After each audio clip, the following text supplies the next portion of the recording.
Ari na tayo.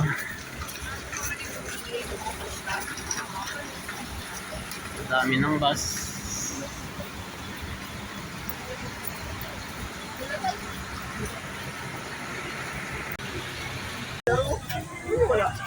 Ano? Dito, pag-out mo, diretso na ako dito.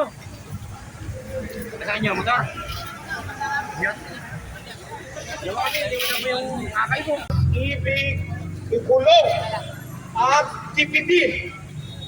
Kasama rin natin dito ang ating mga kababayan na kaisa natin sa pagsuporta kay Senador Marcoleta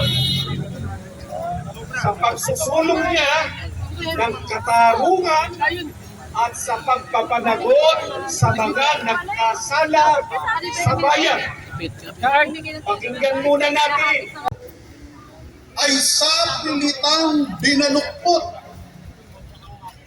Ano?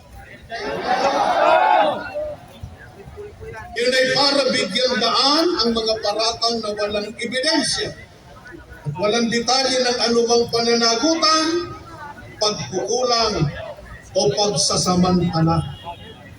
Ang mga inventong asunto ay wala man lang kahit anino ng paglustay ng pondo ng bayan, pagkakasangkot sa anumang proyekto o kontratang pampubliko, o kaya ay pangako kapalit ng bagay na magdudulot sa gobyerno ng kapinsalaan o serbisyong pampubliko na may pagkakait sa mga mamamayan.